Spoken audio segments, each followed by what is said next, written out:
After the crash, Teddy Roosevelt, in response to the panic of 1907, signed into law a bill creating something called the National Monetary Commission.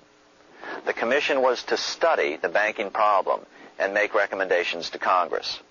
Of course, the commission was packed with Morgan's friends and cronies. The chairman was a man named Senator Nelson Aldrich from Rhode Island. Aldrich represented the Newport, Rhode Island homes of America's richest banking families. His daughter married John D. Rockefeller, Jr., and together they had 5 sons: John, Nelson, who would become vice president in 1974, Lawrence, Winthrop, and David, the head of the Council on Foreign Relations and former chairman of Chase Manhattan Bank. As soon as the National Monetary Commission was set up, Senator Aldrich immediately embarked on a 2-year tour of Europe, where he consulted at length with the private central bankers in England, France, and Germany. The total cost of his trip alone to the taxpayers was $300,000, an astronomical sum in those days.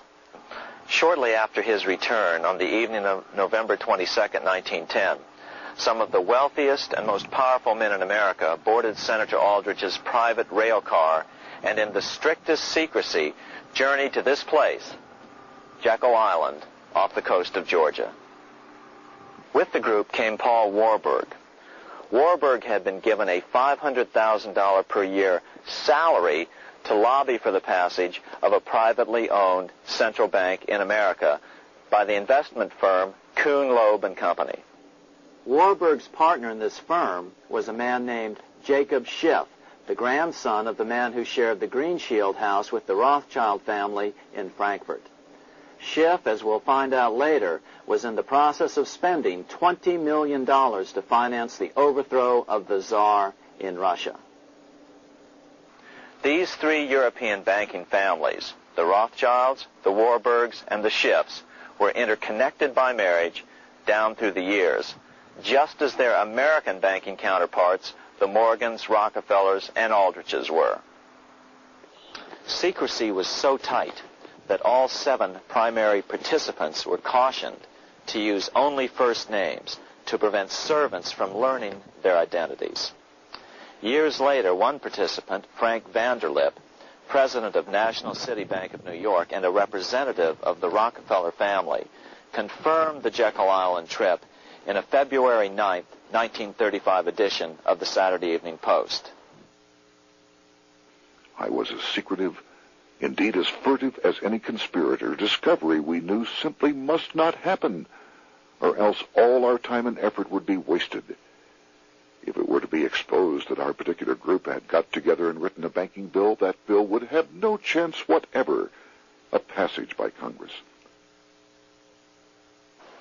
The participants came here to figure out how to solve their major problem, how to bring back a privately owned central bank. But there were other problems that needed to be addressed as well.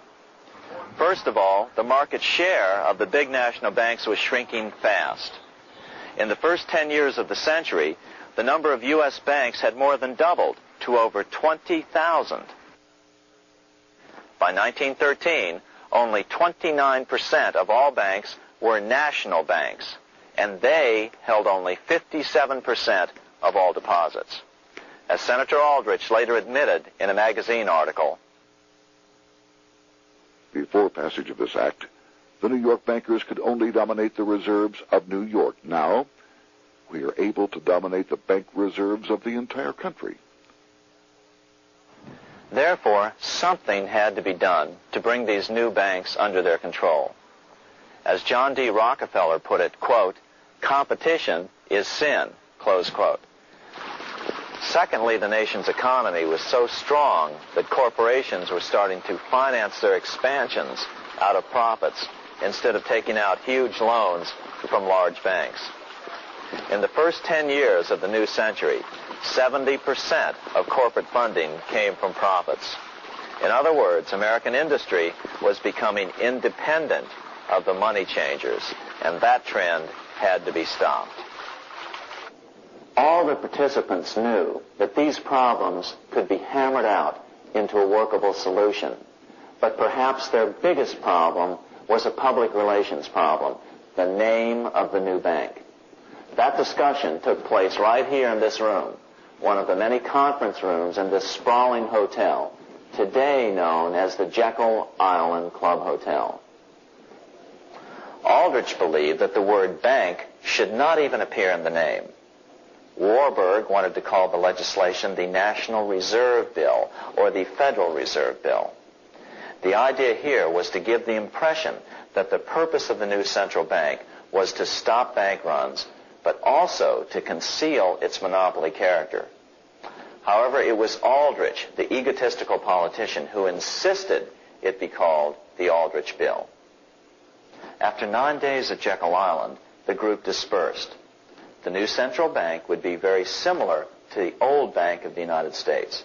It would be given a monopoly over U.S. currency and create that money out of nothing.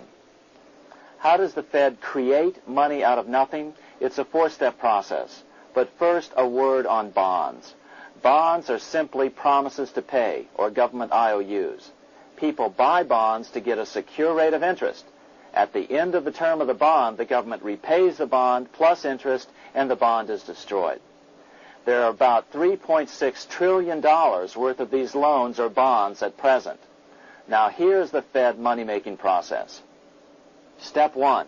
The Federal Open Market Committee approves the purchase of U.S. bonds on the open market. Step 2.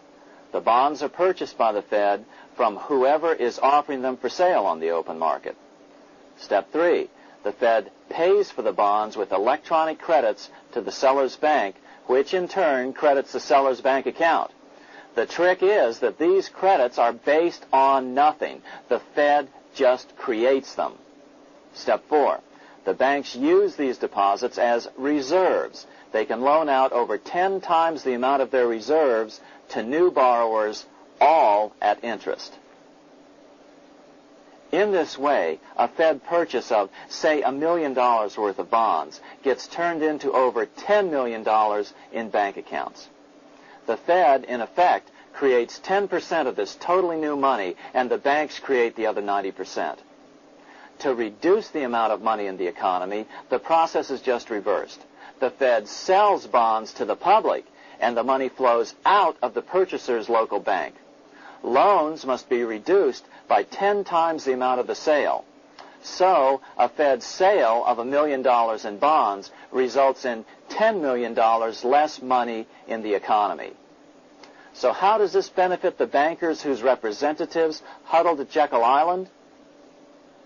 First, it totally misdirected banking reform efforts from proper solutions.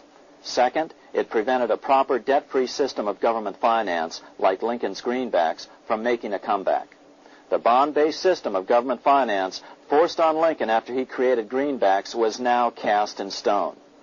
Third, it delegated to the bankers the right to create 90% of our money supply based on only fractional reserves, which they then loan out at interest.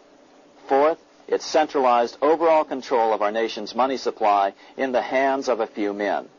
Fifth, it established a central bank with a high degree of independence from effective political control. Soon after its creation, the Fed's great contraction in the early 1930s would cause the Great Depression.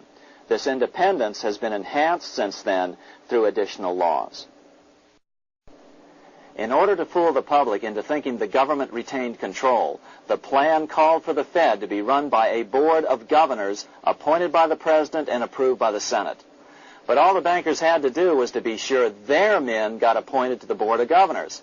That wasn't hard. Bankers have money, and money buys influence over politicians. Once the participants left Jekyll Island, the public relations blitz was on. The big New York banks put together an educational fund of $5 million to finance professors at respected universities to endorse the new bank. Woodrow Wilson at Princeton was one of the first to jump on the bandwagon. But the bankers' subterfuge didn't work. The Aldrich Bill was quickly identified as the bankers' bill, a bill to benefit only what became known as the money trust. As Congressman Lindbergh put it during the congressional debate, The Aldrich plan is the Wall Street plan. It means another panic, if necessary, to intimidate the people. Aldrich, paid by the government to represent the people, proposes a plan for the trusts instead.